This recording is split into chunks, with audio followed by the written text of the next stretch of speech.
अटैची हाथ में पकड़े आरती ड्राइंग रूम में आई तो राकेश और सारिका चौंक कर खड़े हो गए।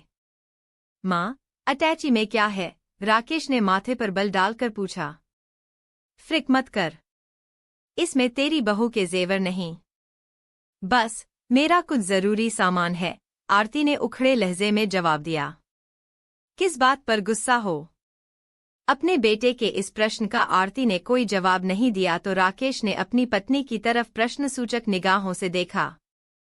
नहीं, मैंने मम्मी से कोई झगड़ा नहीं किया है, सारिका ने फौरन सफाई दी, लेकिन तभी कुछ याद करके वह बेचैन नजर आने लगी। राकेश खामोश रहकर सारिका के आगे बोलने का इंतजार करने लगा। बात कुछ खास नहीं थी, मम्मी फ्रिज से कल रात दूध निकाल रही थी, मैंने बस यह कहा था कि सुबह कहीं मोहित के लिए दूध कम न पड़ जाए।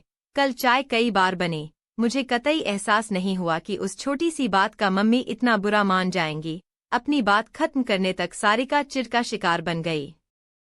माँ, क्या सारिका से नाराज हो? राकेश ने आरती को मनाने के लिए अपना लहजा कोमल कर लिया। मैं इस वक्त कुछ भी कहने सुनने के मूड में नहीं हूँ। तू मुझे राजनगर तक का रिक्शा ला दे, बस। आरती की नाराजगी उनकी आवाज में अब साफ झलक उठी। क्या आप अंजलि दीदी के घर जा रही हो? हाँ। बेटी के घर अटैची लेकर रहने जा रही होए? राकेश ने बड़ी हैरानी जाहिर की। जब इकलौते बेटे के घर में विधवा माँ को मान सम्मान से जीना नसीब न हो तो वह बेटी के घर रह सकती है, आरती ने जिद्दी लहजे में दलील दी।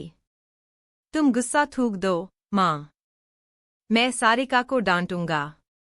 नहीं, मेरे सब्र का घड़ा अब भर चुका है, मैं किसी हाल में नहीं रुकूंगी। कुछ और बातें भी क्या तुम्हें परेशान और दुखी कर रही हैं? अरे, एक से दो नहीं बल्कि दसियों बातें हैं। आरती अचानक फट पड़ी। मैं तेरे घर की इज्जतदार बुजुर्ग सदस्य नहीं बल्कि आया और महरी बनकर रह गई हूँ। मेरा स्वास्थ्य अच्छा है तो इसका मतलब यह नहीं कि तुम महरी भी हटा दो। मुझे मोहित की आया बनाकर आए दिन पार्टियों में चले जाओ। तुम दोनों के पास ढंग से दो बातें मुझसे करने का वक्त नहीं है। उस शाम मेरी छाती में दर्द था तो तू डॉक्टर के पास भी मुझे नहीं ले गया। माँ, तुम्हें बस एसिडिटी थी जो डाइजीन खाकर ठीक भी हो गई थी। अरे, अगर दिल का दौरा पड़ने का दर्द होता तो तेरी डाइजीन क्या करती? तुम दोनों के लिए अपना आराम, अपनी मौज मस्ती मेरे सुख दुख का ध्यान रखने से कहीं ज्यादा महत्वपूर्ण है। मेरी तुम दोनों को बेचारे मोहित की फिक्र भी नहीं। अरे, बच्चे की सारी जिम्मेदारियां दादी पर डालने वाले तुम जैसे लापरवाह माता पिता शायद ही दूसरे होंगे। आरती ने बेझिझक उन्हें खरी खरी सुना दी। मम्मी, हम इतने बुरे नहीं हैं जितने आप बता रही हो। मुझे लगता है कि आज आप तिल का ताड़ बनाने पर आमादा हो, सारिका ने बुरा सा मुंह बनाकर कहा। अच्छे हो या बुरे, अब अपनी घर गृहस्थी तुम दोनों ही संभालो। मैं आया का इंतजाम कर लूं, फिर आप चली जाना। जब तक आया न मिले तुम ऑफिस से छुट्टी ले लेना। मोहित खेल कर लौट आया तो मुझे जाते देख कर रोएगा। चल, रिक्शा करा दे मुझे। आरती ने सूटकेस राकेश को पकड़ाया और अजीब सी अकड़ के साथ बाहर की तरफ चल पड़ी। पता नहीं माँ को अचानक क्या हो गया। यह जिद्दी इतनी है कि अब किसी की कोई बात नहीं सुनेंगी। बड़बड़ाता हुआ राकेश अटैची उठाकर अपनी माँ के पीछे चल पड़ा। परेशान सारिका को नई आया का इंतजाम करने के लिए अपनी पड़ोसिनों की मदद चाहिए थी। वह उनके घरों के फोन नंबर याद करते हुए फोन की तरफ बढ़ चली। करीब आधे घंटे के बाद आरती अपने दामाद संजीव के घर में बैठी हुई थी। अपनी बेटी अंजलि और संजीव के पूछने पर उन्होंने वही सब दुखड़े उनको सुना दिए जो कुछ देर पहले अपने बेटे भू को सुनाए थे। आप वहां खुश नहीं हैं, इसका कभी एहसास नहीं हुआ मुझे। सारी बातें सुनकर संजीव ने आश्चर्य व्यक्त किया। अपने दिल के जख्म जल्दी से किसी को दिखाना मेरी आदत नहीं है, संजीव। जब पानी सिर के ऊपर हो गया तभी अटैची लेकर निकली हूँ। आरती का गला रुंध गया। मम्मी, यह भी आपका ही घर है, आप जब तक दिल करे यहाँ रहें। सोनू और प्रिया नानी का साथ पाकर बहुत खुश होंगे। संजीव ने मुस्कराते हुए उन्हें अपने घर में रुकने का निमंत्रण दे दिया। यहाँ बेटी के घर में रुकना मुझे अच्छा। माँ, बेकार की बातें मत करो, अंजलि ने प्यार से आरती को डपट दिया। बेटा बेटी में यो अंतर करने का समय अब नहीं रहा है। जब तक मैं उस नालायक राकेश की अक्ल ठिकाने न लगा दूं, तब तक तुम आराम से यहाँ रहो। बेटी, आराम करने के चक्कर में फंस कर ही तो मैंने अपनी यह दुर्गति कराई है। अब आराम नहीं, मैं काम करूंगी, आरती ने दृढ़ स्वर में मन की इच्छा जाहिर की। मम्मी, इस उम्र में क्या काम करोगी आप? और काम करने के झंझट में क्यों फंसना चाहती हो? संजीव परेशान नजर आने लगा।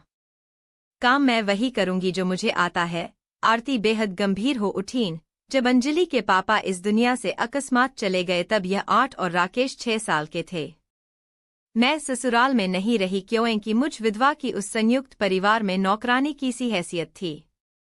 अपने आत्मसम्मान को बचाए रखने के लिए मैंने ससुराल को छोड़ा। दिन में बढ़ियाम पापड़ बनाती और रात को कपड़े सिलती। आज फिर मैं सम्मान से जीना चाहती हूँ। अपने बेटे भू के सामने हाथ नहीं फैलाऊंगी। कल सुबह अंजलि मुझे लेकर शीला के पास चलेगी। यह शीला कौन है? संजीव ने उत्सुकता दर्शाई। मेरी बहुत पुरानी सहेली है। उसने बढ़ियाम पापड़ बनाने का लघु उद्योग कायम कर रखा है। वह मुझे भी काम देगी। अगर रहने का इंतजाम भी उसने कर दिया तो मैं यहाँ नहीं।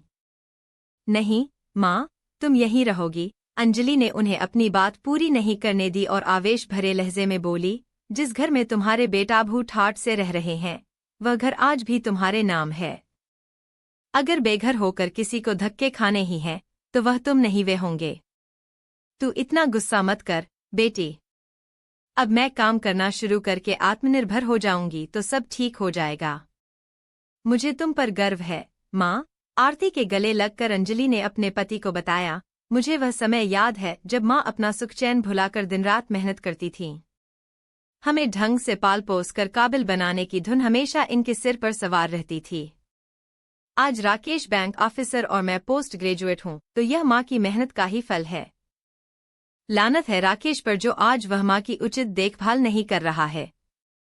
मेरी यह बेटी भी कम हिम्मती नहीं है। संजीव, आरती ने स्नेह से अंजलि का सिर सहलाया। पापड़ बढ़ियां बनाने में यह मेरा पूरा हाथ बटाती थी। पढ़ने में हमेशा अच्छी रही। मेरा बुरा वक्त न होता तो जरूर डॉक्टर बनती मेरी गुड़िया।